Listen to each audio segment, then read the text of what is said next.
Oh, that's right. He just worked for them. I just work for Didn't actually the go big there. Boeing. The big Boeing. Oh yeah.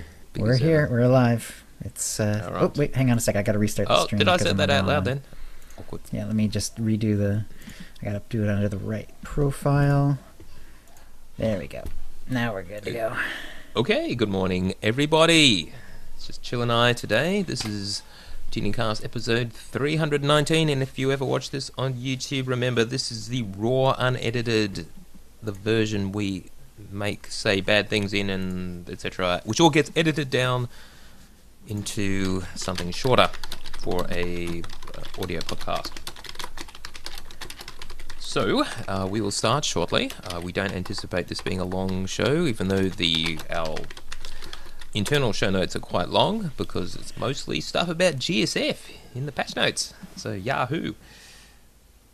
So for you out there who actually plays GSF, we're probably just going to skip over that for the most part, because it is interesting how much they changed, though. It's a massive balancing task.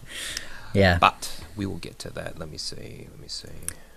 Yeah, my Audacity is rolling. I will tweet out, and we will start. I better start Okay. one too. Double check my tweeting. levels. Yeah, Audacity does look fine. Woohoo. Test, test, test. Yeah, we're good. Tweeting. Right, we are tweeted. Excuse me, did you tweet as well? Anything chill? Not yet. No, it's fine, you don't have to, not obviously. recently. But, yep. Alright, let's do this. Okay. With a live... hang on. With a live... Oh, shit. Alright, just hang on. Something up? Oh. Just a point that Deck You have to set something up there. Jeez, I did forget to do that, didn't I? Alright, so, sorry about this. In fact, very few of you are probably watching at this point. Gio's all excited about the no guest, probably pretty short episode. Yeah, right, so... Sometimes we make our own fun, don't we?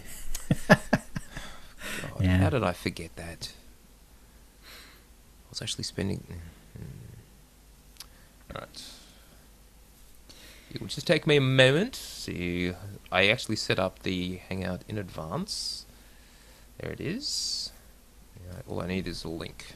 So I take the link from the Hangout setup. While I'm at it, I'll also set up Twitch, because I don't think I changed the episode title. Live. I go to our live page. It's behind the scenes. Yeah. Behind the scenes OotiniCast. Fascinating stuff, no doubt. This Twitch. will be on the DVD, with the special features. That's awesome. It even says the previous episode. Alright, so I better change that too. Yeah. This is episode 319, being recorded on Thursday, whatever the hell today is. What's today's date? October 19th here. 19 October. Starting at approximately, 4:30 p.m. Pacific, because I changed the time for our last episode, which is 12:30 a.m. British Standard Time, and it will be Friday. What time is it here? 9:30, no, 10:30, because it's down south. And they have daylight saving and we don't, so yada yada yada. Alright. So, Deck, thank you. It will be broadcast on OotiniCast.live. Yeah. So let me just go there. Just make sure I haven't screwed it up somehow. Not that it matters at this point. I just really want the video. There we are. Yes, lovely. Alright. Now I changed the authentication failed. Alright, maybe I didn't. So, anyway. Aliva, hello. Director's cut.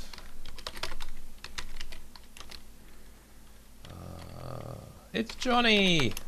And hello everyone who has joined us. Alright, yes, we're finished screwing around. Sorry, I just had to get the... anyway. Life is complicated. Right. Alright, Jill. Hey, let's do this. All right, going in 5. Hi, and welcome to the OotiniCast, the podcast that is commencing primary ignition. This is episode 319, being recorded on Thursday, October 19th, 2017. I'm your host, Chill, with our producer and co-host, Tio. Hi, Tio. Hey, guys. And no guests today. That's right, it's just the two of us. We are going to get rolling here right away. So, Tio, what'd you do this week? Not a hell of a lot, really. Sorry, I'm just looking at my audio levels, and they're a bit high. So I'm picking up a lot of noise. That should be better. All right. Yes, I didn't really do anything gaming related, though I did want to mention your latest crypto biography episode with Alex, former multiple-time guest. Mm-hmm. How old was he when he first did a show with us? Like 14 or something? I think. Yeah, I'm pretty sure 14, because he's mentioned it before, too. Yeah, and now he's like 17. And yeah, he just turned 17, yeah. It's hard to believe, isn't it? Anyway, so it was a great episode hearing about his life in all over the world. All over the world, especially Asia. Yeah, it's because, I mean, if you hear him on the OotiniCast, he mostly just, he sticks to the topic and talks about SWTOR and playing and, how he games and stuff like that. But, I mean, he's lived in multiple different Asian countries. He's technically from New Zealand, but really hasn't lived there at all. It's a pretty interesting story, and he's been to 30 countries, and he's only 17 years old, which is pretty wild. Pretty cool. And he definitely lucked out to avoid that accent. Which one? His accent. I mean, avoid the acquiring the New Zealand accent. I thought you said accident. You meant accent. Yes. Of course, his father definitely does have the accent, so who we met when we were in Orlando, of course. Right, yeah, and on the episode of on Crypto Biography, he does kind of go through how that happened and like why he kind of speaks with a more or less American accent. He does, you can even hear it on the episode. There's a few words he pronounces differently, but he basically has an American accent. It's pretty funny hearing him kind of lay out how this happens. Indeed. So I'm very much looking forward to hearing more about this game, but we'll talk about this a bit later, Visceral Studios and what happened. So that was very interesting. And SWTOR, yes, I do hope to get back into it sometime soon. Yeah, really? Over to you, Chill. All right. Well, let's give a shout out to the chat room. And Two Little Lies is here. Anu is here. Aki Wochi, I can't remember how to pronounce your name. I'm sorry. Berryman, Born to Eat Bacon is here. Hey. Dekion is here. Love Dekion. Elion D2 is here. Gosh, a lot of the regulars are here. This is wonderful. Evan04111. Eleva is here, former guest, and streamer Eleva. Jawkins, Kitty Kisses, Naraga, Pen Dracos, who games with me sometimes, and Sinning. Or maybe that's SYNYC anyway. So, hello everyone. And, right, so I did quite a bit of gaming this last week and a half since that funky Saturday episode we did a week and a half ago. Indeed.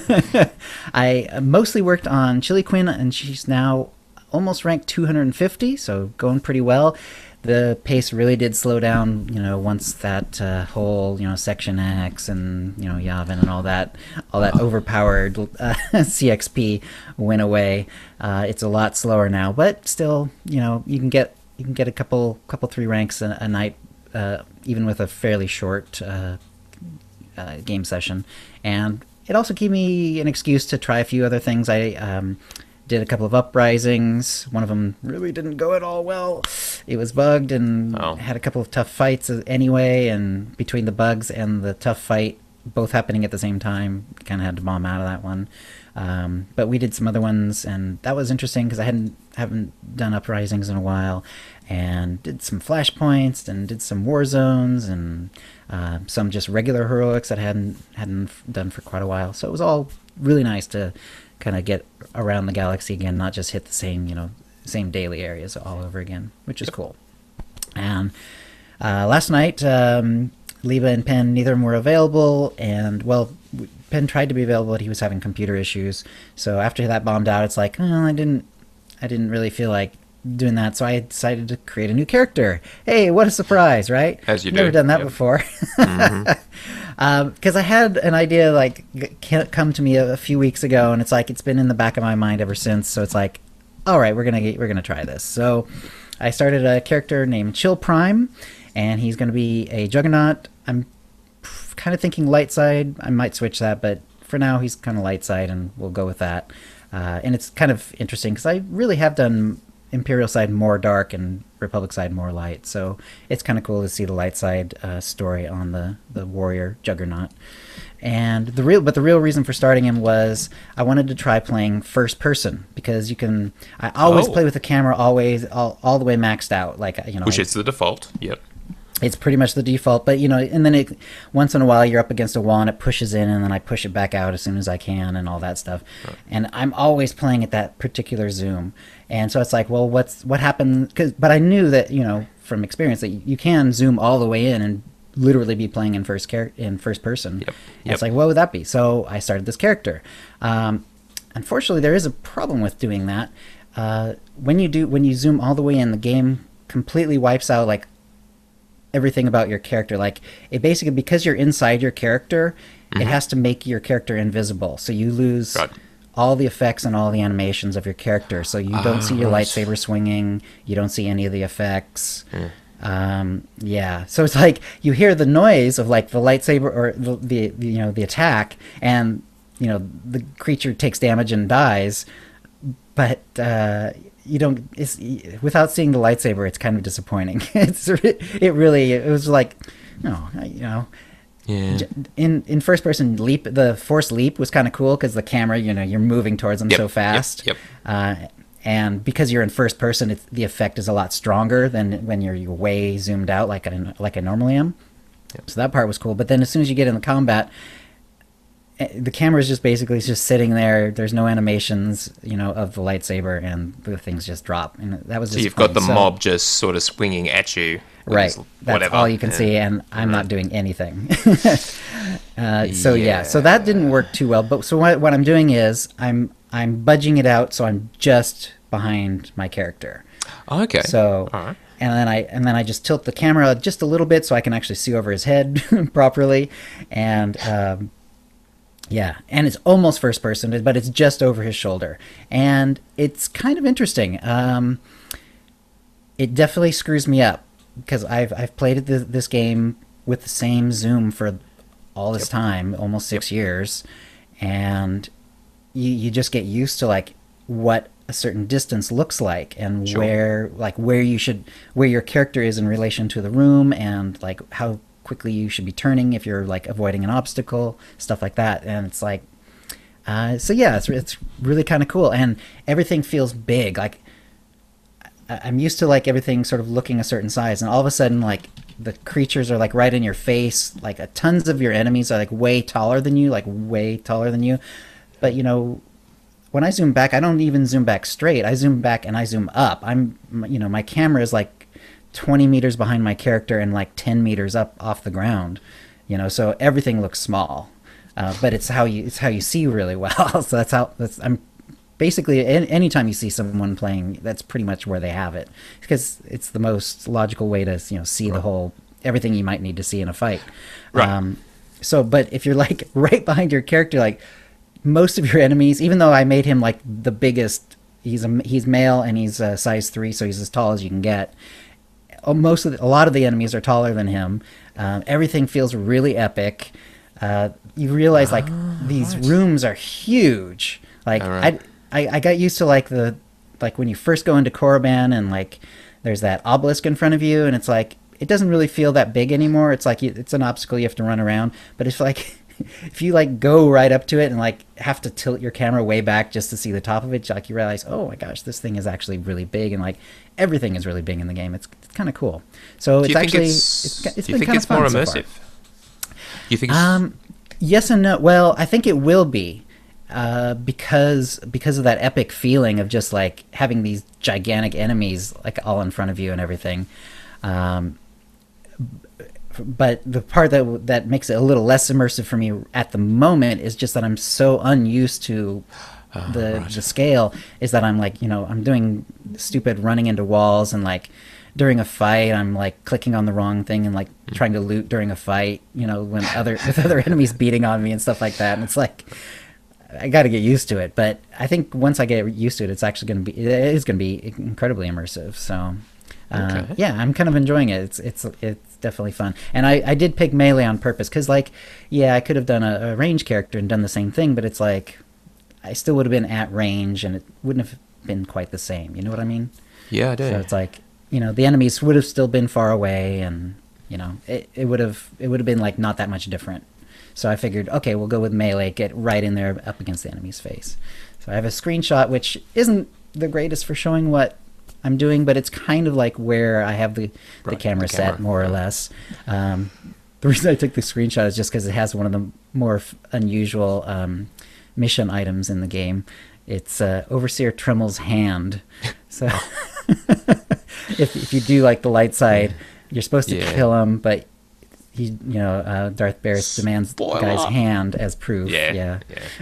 So there's a version of the story where you actually have in your inventory a guy's hand for a little while. So I just thought it was funny. And that's a light side option, yes. Yeah.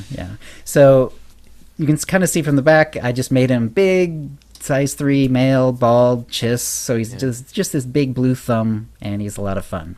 So I'm enjoying that. I'm enjoying that a lot. This has only really been, I've only gotten like 2/3 of the way through Korriban. It's like, barely started. So, because it takes a long time to like make a character and all that stuff and get them all set up. Gosh, just going through the mail takes a while. This was like the first time I made a character, and I didn't have enough slots. I took all the mail out. And it didn't have enough slots, and I had one more item. After I cleared some slots out, I had one more item. Wow. So it's yeah, making me takes a while. It's making me realize that I had been playing for a long time zoomed out, because for operations, that made the most sense because it gave you a nice perspective. But from the screenshot, you can see the detail, and even if you're just playing at more the default setting, if not quite zoomed this far in, there's just so much richness in the environment that you just don't see when you're zoomed all the way out. Oh yeah, right. On the flag on the wall, you can see the light effects and the wrinkles in the fabric, creating light and shadow effects. And on the objet d'art below it, you can see all the crazing and so on. It's really good. Yeah, and. Yeah, it is. It definitely changes how the game looks, for sure. You're right, in texture as well as sort of scale. So, all right. Right. So I think that's enough on that. We'll go on to the tip of the week. We got 2 of them this time, and I'll start us off with one from Chicana, a trooper, and Hegki. I'm gonna guess the pronunciation. Hegki, a Sith warrior. Maybe, from the Shadowlands. And Chicana writes, I recently came back to the game after an extended break when I heard Temple, the male agent character, was coming back. Don't get me started on how stupid it is that the leader of the Alliance can't find his or her life partner after defeating Valen. I haven't played my agent since before Rise of the Hutt Cartel, so he was at 50. I couldn't figure out why the terminal on my ship wouldn't let me start the McKeb storyline. After much searching, I eventually found out I needed to be 51. So I killed random stuff until 51, and that opened up the quest line. Yeah, I think they changed that at some point. I don't think you had to be 51 originally. No, it was previously just gated on the actual content itself. As you just progress through it, you could push all the way through, but now it's just level gated. Right. And TLDR, Rise of the Hutt Cartel doesn't start until level 51. And also Shift E will let you start Kotvi and Kotet, which is true. That throws up the chapter selection screen, does it not? Or the, whatever it is, selection screen. Right. Anyway, our second tip is from Rob. With increase in stronghold caps to 10, so you can now have up to and including 10 strongholds, a lot of people may be jumping back into the decoration game. One of the more pain in the ass decorations to get is a cargo bay. You either have to get it from the GTN/cartel market, or using a cartel certificate. A while back, they added floor safe and wall safe decorations to the security key vendors, which function the exact same as an actual cargo bay decoration. Legacy cargo bays are plenty, since you get a new one with every character that hits level 15, doing the intro to Stronghold quests on the fleet, so the only tough to come by one now is a guild cargo bay. But really, how often do you need that? Quite often, occasionally, actually. Yes, and just a reminder that the security key, while once only for subscribers, is now available to everyone. And once you have a security key on your account, you still get 100 cartel coins per month just for having it. And you don't even need the official app. You can just use the Google Authenticator or WinAuth, someone asked about recently, on your PC. It doesn't matter as long as it follows the standard. So yeah, thanks, Rob. All right. Is there a good way to get the picture out for the chat room to see it? Yeah, I'm not sure the best way to do that. You would have to upload it to some sharing site and make it available that way. Let's see. Such as Imager. Or, okay. I'm not sure if I can do that right now because I have to get back to reading. All right. By random allotment, the winner is Chicana. Congratulations, Chicana. You're the winner of a Tonfon or M83R droid pet code, courtesy of BioWare, and new OotiniCast provided cartel market pack from the latest shipment. And if you'd like a chance to win the same, please send your tips to OotiniCast@gmail.com by a week from Tuesday. And that will bring us to the holo feed. Teal? Just testing my audio. Yeah, it's dropped. That's weird. There was a whole lot of extra noise, and now it's suddenly gone. How's it sounding, audio level-wise? It's all right? Sounds okay to me. Yeah. Okay. Perfect. All right. News. All right. Plenty to talk about with game update 5.5 dropping. But before we get to that, a bit of housekeeping stuff, including maintenances. They have posted the list of maintenances for October, November, and December, basically taking us all the way through the rest of the year. So let's just make sure your calendar's up to date. Obviously, October 10th was Game Update 5.5, the preparation for United Forces, the server mergers. On October 24th, Tuesday, October 24th, is extended maintenance as we prepare hardware in our data centers for United Forces. And apparently no new patch, so it'll just be a long downtime. Then in November 1st, on the Wednesday, they've got a placeholder maintenance, which they may not use, so it's just tentative for now. And then on a week later, on Wednesday, November 8th, they have extended maintenance for 5.5.1, which is United Forces patch and the server mergers. So that's when the Harbinger is no more. We will now be the Satil Shan. Okay. Here over on the West Coast, on the East Coast, you in Starforge, you lucky buggers, and some other Euro names, which I can't remember. I'm sure they're important as well. So, and finally in December, we have game update, in November 28th, Tuesday, November 28th, is game update 5.6, and that's when we get the chess stuff, as in the new Flashpoint, and we get to visit Copero, at least in the Flashpoint. And in December, 5.6.1, that is Tuesday, December 12th, and then they do some back-end maintenance on December 19th, just before Christmas. Things always slow down around Christmas, of course. So that's all the maintenance coming.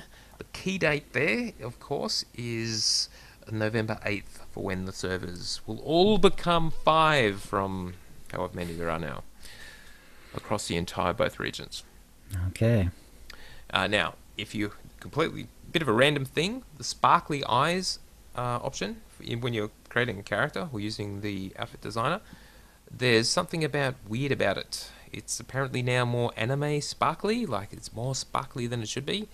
So anyway, they're looking into it. This happened with 5.5. So just for amusement value until they fix it, may as well just create a character and see what it looks like. Could be weird. But, yep. Now, next. There was some...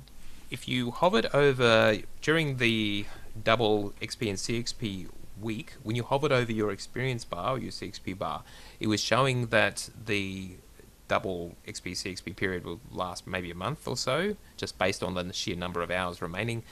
But no luck, it did actually finish on 17 October. Okay. So if there was some sort of incongruity there, yeah, it's just not so much. And before we get to the patch notes, finally, the daily areas did indeed return to 75 CXP, as you mentioned, Chill, Yep. slowing things down. Remember, it was over 1,000, and now it's back to where it should be. But they did add the perk. More about that later, because that was a little more complicated than it seemed. Yep. All right. Now, Game Update 5.5, the patch notes. We will quickly go through most of this. You will have already heard. Now, the cartel market. Chill, have you been into the cartel market interface since Yes, it's changed? Apparently, yes. it's been. What do you think? It's been revamped. It's glorious. Yeah. It's a little prettier, and I don't know. I guess it's a little better. It's certainly easier to search on stuff. I found Right. that would seem to work better for me. But yeah, I think once I get used to it, it's going to be a lot better. Mostly right now, it's just prettier. It's Yeah, like okay. the buttons, the buttons are bigger and laid out better and stuff like that. So The filters and the search function were apparently the big deal. So I guess unless you're using that a lot, wouldn't really notice. And also, starting with shipment 10, each pack opened increases the chance of receiving a platinum item. They don't say by how much. I guess 0.001 is still an increase, but maybe it's more than that. Who knows? They don't say. right. Now, when you logged in from 5.5, you will have noticed in the server select screen, if you happen to go there, there's only 5 showing. 5 servers showing. Not the new ones, obviously, because we're still on the old servers. And yeah, so where are the rest? They're there. You just have to use your mouse wheel to scroll down through the list. Oh, okay. It is still ordered, so that by last server you were logged onto, and then it sorts based on number of characters and server name and whatever else. So the ones you see in that first top 5 are probably the ones you're playing on, but just in case, that's where you find them. You just have to scroll down. Obviously, when they go to 5.6.1 with the server merge, then it will just show the 5 servers we will have, the mega servers. Now, you can apparently also use the mouse wheel to scroll through pages on the cartel market and in collections. Though if it... Oh shit.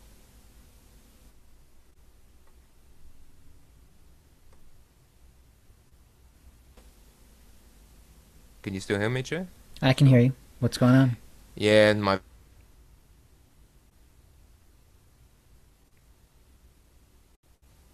Oh, are we losing you? I think we might be losing Tio. Yeah, I think we got a serious lag spike going on. I think Anu is correct.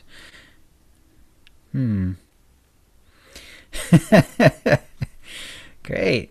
I'll have to play Funny Clown while while he restarts his browser or whatever is going on. Come on, Tio. It's so funny. He was like, before we started up, it was like, he was like, well, I did invite some people, but I did it kind of late, so I understand they couldn't make it and all that. But I'm kind of happy because it's the two of us, and it always makes it simple and blah blah blah.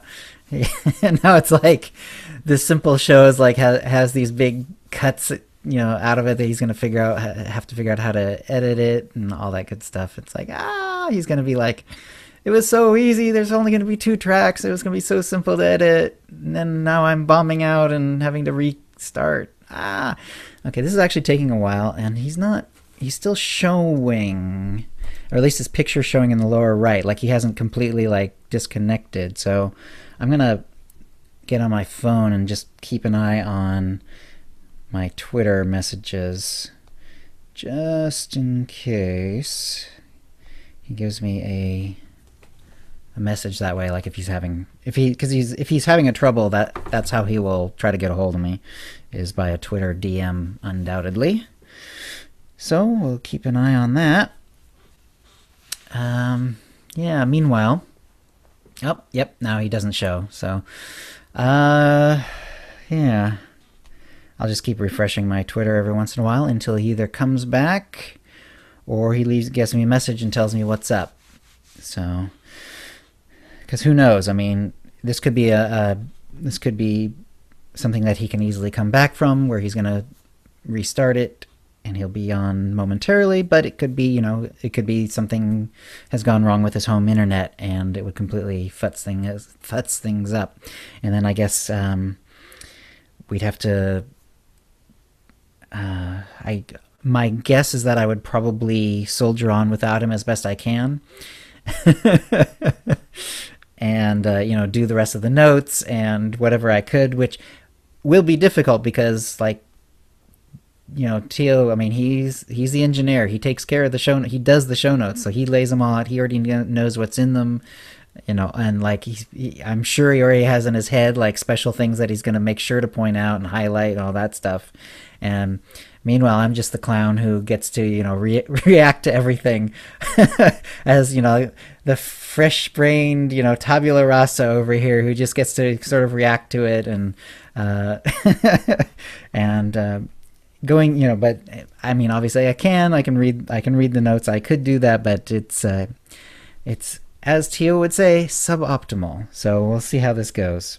We'll give him another couple minutes. Haven't seen anything on my messages. So I'm sure he's panicking.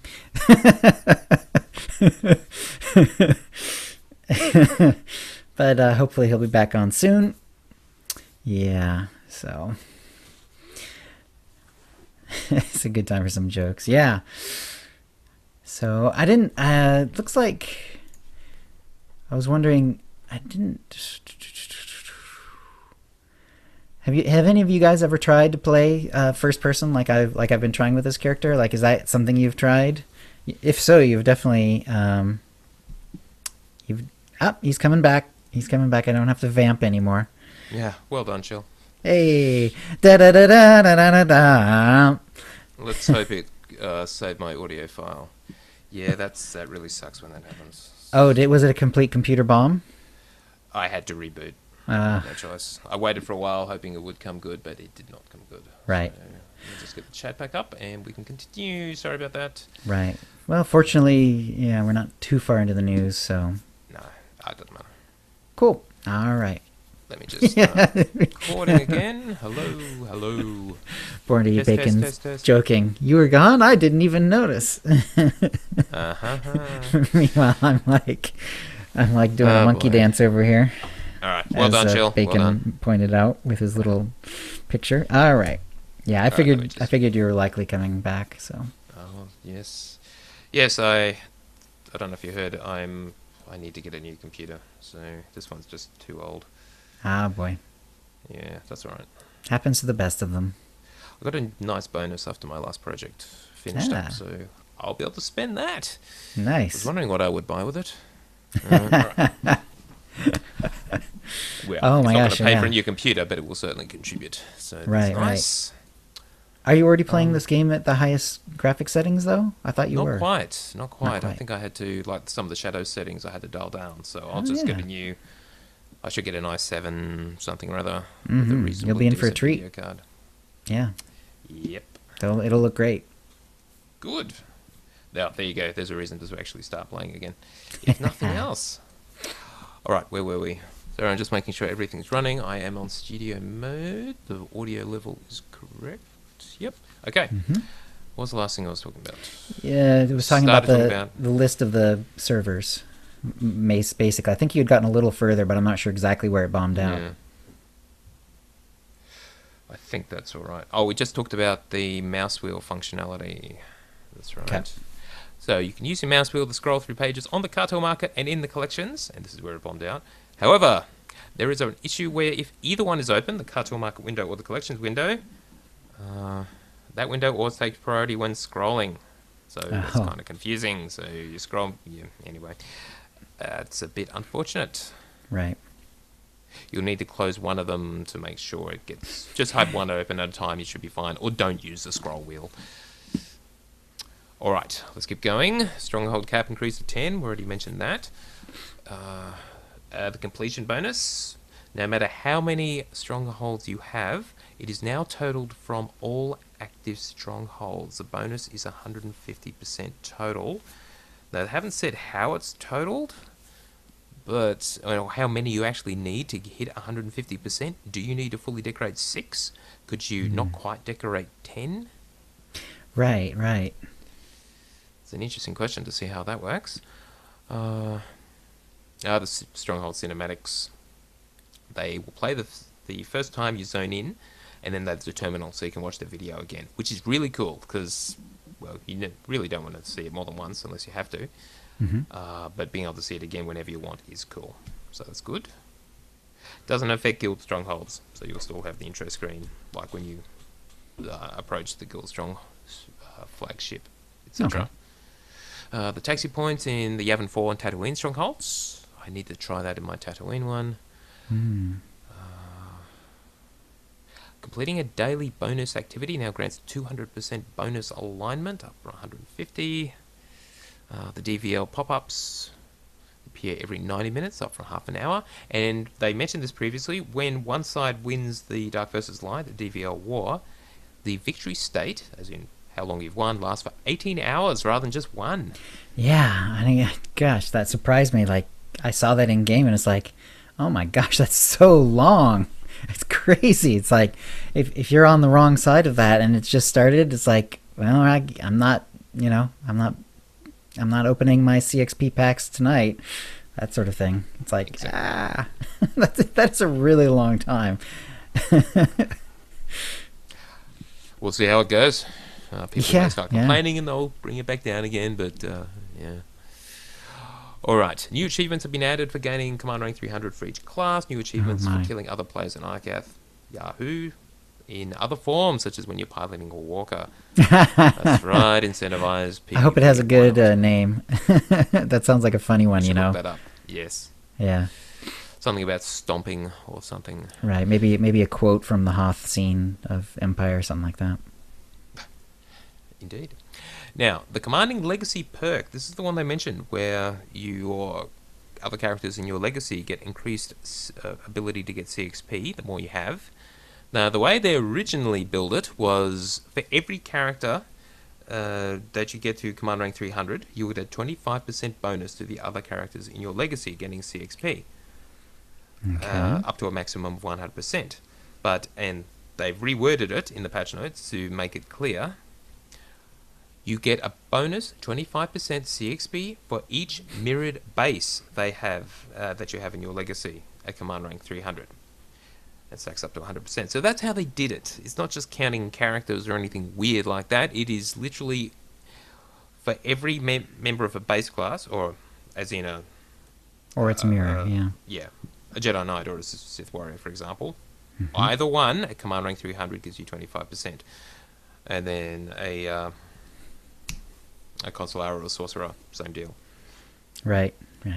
And by the way, everyone in the chat room is basically saying 18 hours is way too long, and they're suggesting somewhere between 3 and 6. Yeah, I can't blame them. Yes. Agreed that I kind of agree that 1 was a little short. I mean, especially like if you're on one of those servers where like one side tends to win 2 or 3 times before it flips over. That can be a long time as well. But gosh, 18 hours is basically saying one side's going to win, and that's basically the whole day. Yep. Did I have anything more to say about that? So anyway, Keith apologized for how they messaged the whole legacy perk thing. They just didn't know exactly how it would work. It was a technical limitation forcing them to use the base classes as a way of for each of the 4 slots in your legacy. But and it's totally fine. It's kind of interesting that it's the mirrored base class, so you can't just like, oh, I really like my sniper, so let's just do smuggler or gunslinger just to get another 25%. But it's basically the same class, So. Alright, now flashpoints. Apparently in the Crisis on Umbara flashpoint, falling off the train will now always kill you. Sounds like it didn't previously. I'm guessing you got stuck or something. Something awkward anyway.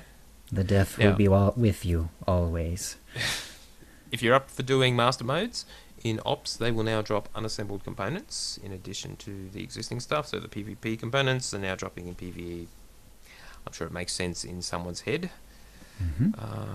Let's see. Whole lot of minor fixes.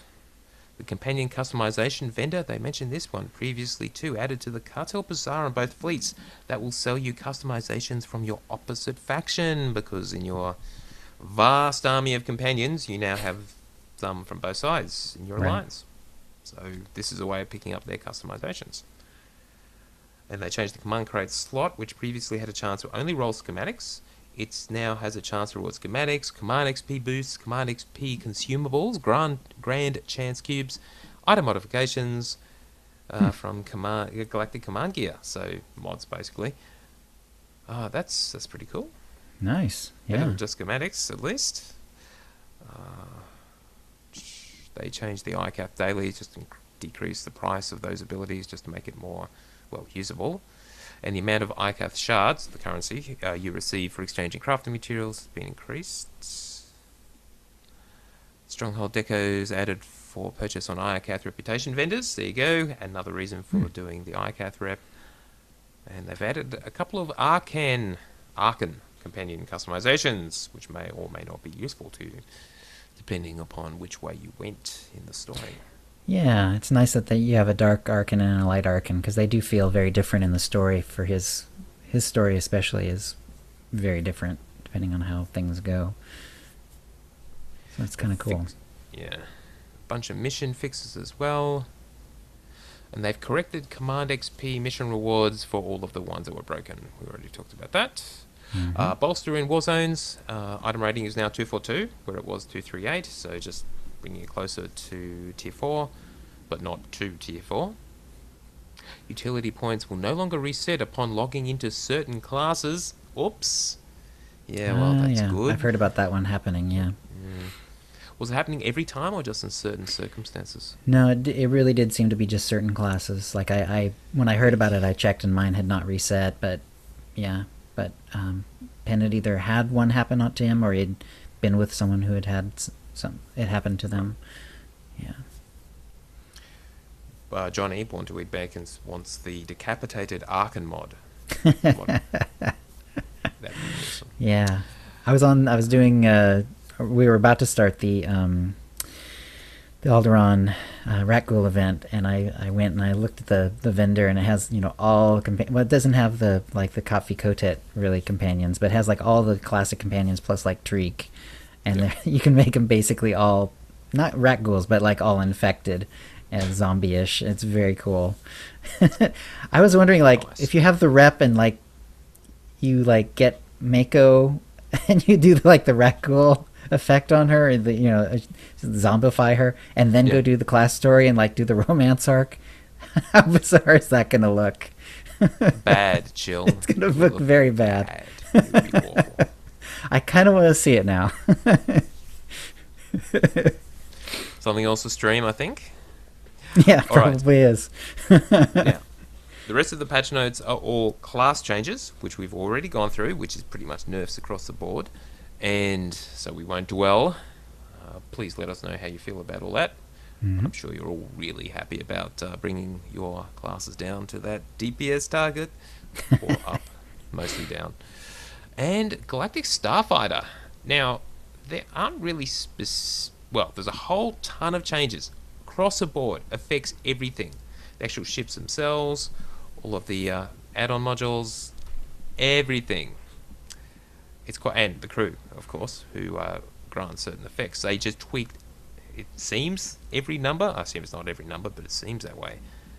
So, but without actually really changing anything else. So this is really just hopefully tuning it for the better. And I would love to know what effect this will have on anything, really. I guess there were just a whole lot of places where it just wasn't quite fair, and now it is. Okay. Yeah. So, yeah, I can't really comment, but... Yeah, I'm the only thing I'm thinking is, like, I don't know, it's like, there's already like a huge difference between like the brand new ships and like people who'd actually had time to or made time to gear it up, and is this gonna hurt that even worse? I don't know, maybe. Interesting. Yeah. Maybe Yeah. not. I mean, it does seem like this is more about base abilities than it is about the upgrades from items, as far as I'm seeing so far. But A, yeah, a whole lot of reductions, it looks like, but in some of the cases, those reductions are actually better, like the lock-on time for missiles. It's actually been right. decreased. Yeah. Anyway, we'll see. Please let us know. Mm-hmm. As Penn says, I don't play GSF, so I don't care. Well, that's Aw. probably a large proportion of the player base, but there are dedicated GSFers out there. Mm-hmm. Just not here. Anyway, that is effectively all of the SWTOR news. Oh, there was one other thing which I forgot to mention. Except for the thing I forgot to mention. Let me just bring that up quickly. And finally, there was a post today about a clarification on receiving Darth Hexed, that character which you may have, that companion which we didn't get during the original Dark versus Light event, who has returned. Right. What you have, to be absolutely clear, you do have to complete either 3 PvE or complete 3 PvP activities through the group finder. And they've added achievements for doing 3 of each, and getting either of those achievements will grant you Darth Hexed. So basically do 3 flashpoints or uprisings via the group finder, or 3 just PvP war zones. Okay. Just 3 war zones would do it too. That's it. So there may Pretty have been a simple. little confusion around that, but... Oh, and they did clarify, I think you asked this, Chill, Darth Hexed is legacy-wide. Okay. You don't have to Kinda do it on made every sense, character but- to get Darth Hexed. Yep. Yeah. That would be per legacy though, so just Pen asked, is it per character or per account? It is per Neither. legacy, so Per legacy, just a bit yeah. in between. So if you Exactly. are on multiple servers, though obviously with the mergers you only have to be one server if on your West Coast side and one server on your East Coast side, and all those unlocks are all going to come get schmunched together. Yes, I Yeah, did just make up that word. Right. And when do we need to do this? What's the window? That's a good question. November 27th, and it all starts. So don't get too. Basically, with the merger on November 8th, that's when it Okay. kicks off, and you have until November 27th, effectively 3 weeks, Okay. to get it done. Seems reasonable. All right, now that's SWTOR news. Let's talk about an announcement from EA that more or less came out of nowhere. This was by Patrick Soderlund, who is the EA Executive Vice President, who leads all of EA's development teams around the world. So basically, this guy is the top of your little pyramid, and underneath that is all of the EA internal developers. Right. Actually build all their games, all the teams. Visceral Studios, that's the one that was building the Star Wars action-adventure, and was led by Amy Hennig, from who did Uncharted, the game Uncharted a few years ago. Now, they've been building this game for at least a couple of years now, and I believe this was the next Star Wars game to come out, aside from Battlefront, of course. Right. And, well, they've had a few problems. So there was a post from Patrick Sutherland. So let's just run through it.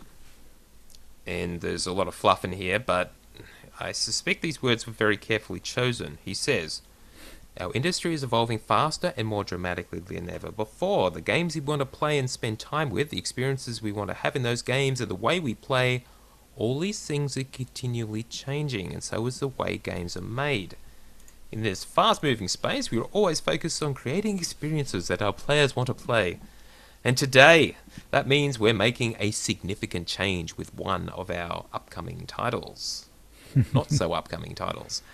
Our Visceral Studio has been developing an action-adventure title set in the Star Wars universe. In its current form, it was shaping up to be a story-based, linear adventure game. Throughout the development process, we have been testing the game concept with players, listening to feedback and what and how they want to play, and closely tracking fundamental shifts in the marketplace. It has become clear that to deliver an experience that players will want to come back to and enjoy for a long time to come, we need to pivot the design. Now, firstly, you can translate that to, come back to and want to play means continually come back and give them money for a game as a service, which is basically the underlying gist of this. They want Destiny-style games where you buy Right. it and then you can't come back and keep playing Yeah, and they do. paying. Exactly. They don't want this to be KOTOR where you buy it once, you play through it, and then you're done. Exactly. And obviously you can replay it if you want, but you're not gonna. They wouldn't get any more money out of it. They want it to be more something. They want some way of keeping you coming back to pay more money for more content and so on like Exactly. that.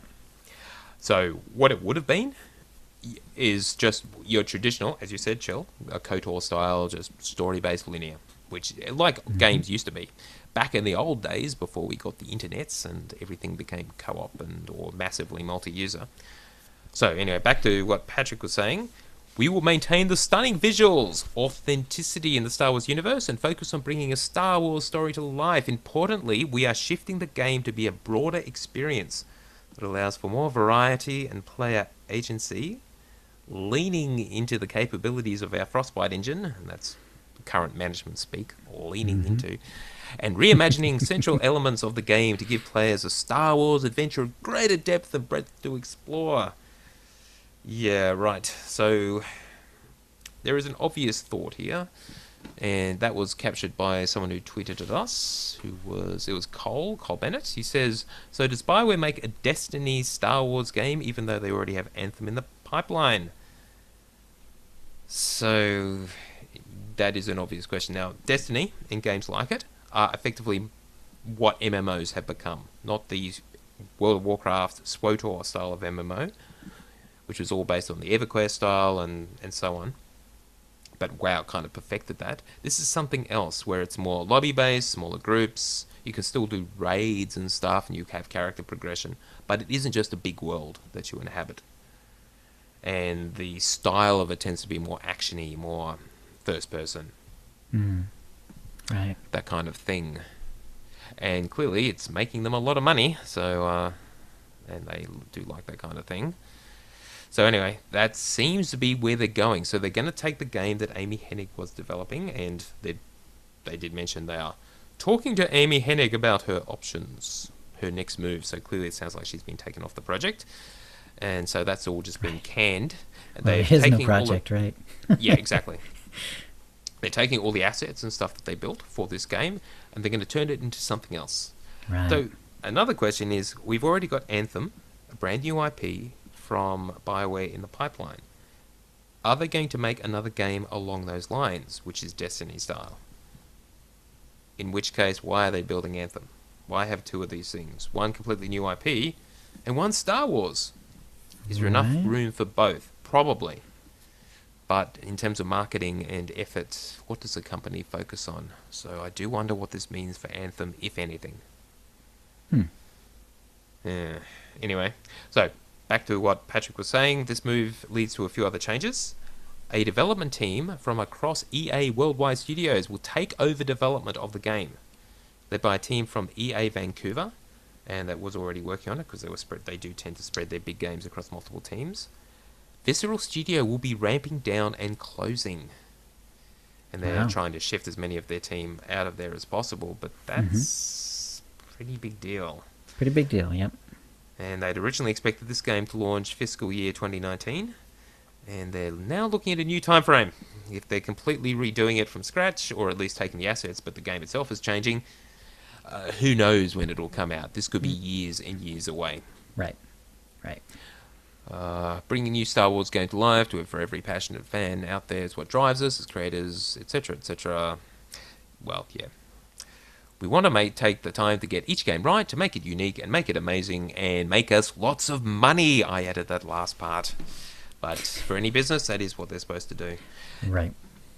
Now, if you look at Visceral Games' Twitter stream, the only tweet of recently is a picture, looks like taken from off the side of the building, showing some fire stairs or external stairs with the team just all standing there waving. Bye. Yeah, that's a bit sad. So yeah, whatever game they were building must have been a bit crap. If they just shut down the studio, that implies I don't know Maybe. what really. Yeah. Or, I mean, Yeah, or maybe it really was about like the business model where they just felt, we just can no longer rely on one and done sort of games where people plunk down a bunch of money up front, but then there's no real reason to hang around. Yeah. Maybe Yes. they Exactly. just don't seem to be willing to do that kind of game anymore on any platform for any style of game. So Well, yeah, look at Star Wars Battlefront 2 with its solo campaign now, and everyone's saying, fantastic game, absolutely awesome. Better than the first one. So, just yeah, incredible. But they've got some sort of loot box thing which got people really, really upset. Gambling boxes, basically, which right. was more or less pay to win. So, they've said they're going to sort of change it because that was just in the beta. But I guess we'll see where that one goes. A few other bits and pieces from Kotaku. They did mention that they had some inside knowledge that the Star Wars game that Amy Hennig was working on was codenamed Ragtag, Hmm. which is kind of cool. Yeah, For that, yeah, there's always a fun code name I think for these games internally. yes. Uh, Worldwide Studios taking over development, led by EA in Vancouver, which was already mentioned. And Steve Anthony, who's an executive producer at EA, will be leading this team, clearly replacing Amy Hennig. Yeah, and they are going to use a lot of the assets that have already been built. And the art assets are a big chunk of time, but there's still a Yeah. whole lot of gameplay to design. Mm-hmm. Yeah, so don't look for this anytime soon. And they've been hearing rumours for quite some time now that Visceral Star Wars game was in trouble. Yeah. So anyway, sounds like Right. it was just a big disaster. Yeah. Well, I think we're very lucky that SWTOR, already fit the model of the continual payment sort of game, because otherwise it would not have gone on for 5 and 6 years. So Yes, I think we're and very lucky that it does follow the keep paying model rather than pay once and go away model. So which yeah. probably means SWTOR probably has quite a lot of life left in it, given there is nothing going to be replacing it anytime soon, it would seem. Yeah, I mean, there's no other MMO out there, so for Star Wars, so Yep. Alright, I'll cover that next week. Alright, bit of other Star Wars news, just to finish things up. The untitled Han Solo film that is the origin story of Han Solo now has a title called Solo, a Star Wars story. mm-hmm. Why not? Pretty simple, Solo. but it's good. Yeah, it does. Yeah, could they have done better? I don't know. Can you imagine the hundreds of thousands of dollars they spent on marketing and focus groups to come up with Solo? Well, should it be Solo, or should it be called Han, or should it be called Han Solo, a Star Wars Yes. story? Or It's some other- basically. yeah. There could I think be those other are basically ideas. the three title contenders. Yes. It was fine. It was nice seeing Ron Howard, show up and do his little bit. Yes, to there's a promote. video of that. I'll link to that on YouTube. I'll link to that in our show notes. Yeah. Yeah, I mean, Ron Howard's a really good director, so I'm happy that he's on board just for that fact. So. Now, Penn asked, is Harrison Ford in it? Now, that's an interesting question. I mean, technically he shouldn't be, given that this is all origin story, and so got different actors playing Han. Yeah, Unless they have some sort of frame story. right. I was gonna I say, doubt yeah, they will. exactly. Could it be a narrative frame or flash forward of some sort? Chances are he is done with Star Wars, I suspect. Mm-hmm. Right. Oh, that's not quite true. Apparently he may be making an appearance in subsequent movies. Which doesn't make a whole lot of sense, but alright. Who knows? Last bit of Star Wars news. Luke Skywalker's Secrets. There was just an article about this on a website. And they went through a whole bunch of stuff, most of it from the EU, the expanded universe, which is obviously all now legends and no longer canon. But if you ever read that, apparently we know that he ended up marrying Mara Jade, the assassin who was going to kill him in Timothy Zahn's original Thrawn trilogy. They had a son named Ben Skywalker, who obviously has sort of come back in... the name's obviously been reused with Kylo Ren's actual real name in The Force Awakens and the new movies. What else? But back to real stuff. His name, Luke Skywalker's original name, was Anakin Starkiller. Not Skywalker, Starkiller. I think we probably brought that up before. You may even have made that as a trivia question at some point, Chill. It sounds vaguely familiar. So that was like an... Yeah, that's a pretty... At least the Starkiller last name is sort of well known. I mean, it's sort of made the rounds. Now, the Force Awakens script tells us a lot about Luke, apparently. While Luke had a very minor role in The Force Awakens, as you know, he's sort of, appearing in a couple of scenes, was mainly just right at the end. Mm-hmm. The leaked script reveals to us some character notes that tell us a whole lot more about what's going on in his head when he and Rey finally meet, as does the novel, for that matter. In terms of that final scene, in the movie, you basically get more or less nothing added. Just some soulful looks on Mark Hamill's face, which doesn't really tell a hell of a lot. But the words they actually bring to our attention is the character direction for Mark Hamill. A kindness in his eyes, but there's something tortured too. He doesn't need to ask her who she is or what she is doing here. His look says it all, revealing that not only does Luke know who Rey is and why she is in there, but also the fear and trepidation that he will later express in The Last Jedi, as we've seen in the trailers. Mm-hmm. Ha! So, he does know Rey, allegedly. Or at least that's one interpretation. He could just be using the Force to know who she is, remember. So. And finally, Luke is younger than you think. Even though he's looking pretty bloody old, because Mark Hamill is 64. In the movie canon, in the movie continuity, Luke is a decade younger at 53, since he's 19 in A New Hope, and Force Awakens is 30 years after Return of the Jedi. So if you add up all the years, he's only supposed to be 53. Just a very well-worn 53. So there you go, just a bit of trivia about Luke. Yes, I am stretching because we didn't have a lot of Squirtle news, but, anyway, that's the news. All right. Do have a bit of force feedback where we read out your tweets and emails. Dekion wrote in, could this help game performance in SWTOR for users with higher-end video cards? I know the game is mostly dependent on CPU power, but this could help with textures. And there's a link to neowin.net. Tio, what's this about? Dekion is absolutely right. So in the Fall Creators Update for Windows 10, which is coming out apparently now and is being rolled out, and as you know with Windows updates, it does take a while for them to actually turn up. Mm-hmm. This one fixes a problem with memory allocation for DirectX 9. Now, you may know that SWTOR uses DirectX 9 rather than DirectX, the various iterations after that. I think we're up to 12, in fact. But anyway, it's been stuck on DirectX 9, and they're not going to port it beyond that. But this memory allocation bug would artificially limit the amount of RAM it would use. So even if your video card had more, and even if you had 4 gig, it would actually screw you up sometimes, and could be artificially limiting what your card can do, which would explain maybe some of the crap performance people get on the better video cards, newer video cards. And so they have fixed that in this update to Windows 10, rolling out now. And I reckon Deck's right. So if you have had any issues with your newer video card, this should, in theory, fix it.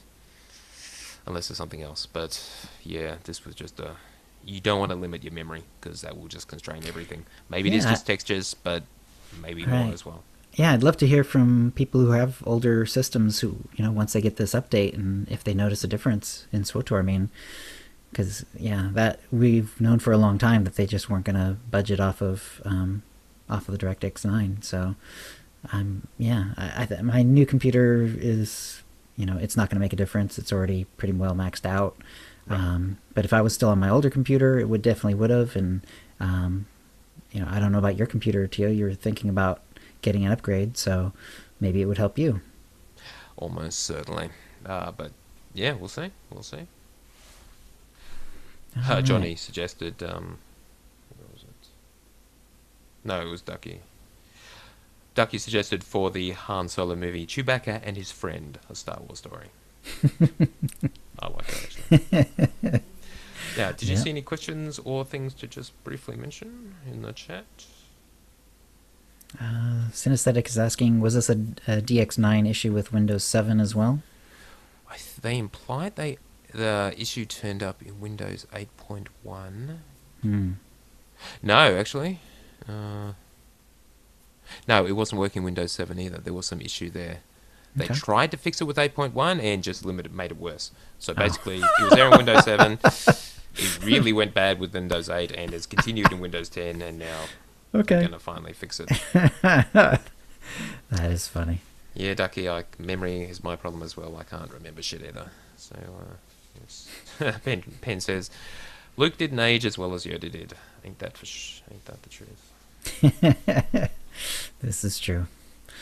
All right then. That's a show. If you'd like to play with us in the Utini Knights Guild on the Republic side of the Harbinger server, or I guess Satil Shan, we're going to have to switch that pretty soon, or in our guild on the Empire side, do a /C join Utini to join the Utini channel. Then let us know you're a fan of the show. You can email questions and comments about the show to OotiniCast@gmail.com. Follow us on Twitter using @OotiniCast. You can find contact details for all of us on our website, OotiniCast.com, which includes how to subscribe to us using iTunes, Stitcher, and the rest. We record the show live, semi-bi-weekly on Thursdays at 4:30 p.m. Pacific. Go to OotiniCast.com/live to find out how to join in. Our theme song is Doomsday by Jean-Paul Zogby. And thank you to the chat room. We'll see you next week. All right, just keep recording, of course. Guys, thank you for joining us, and apologies for my computer's crapping itself. Hopefully my recording did survive intact.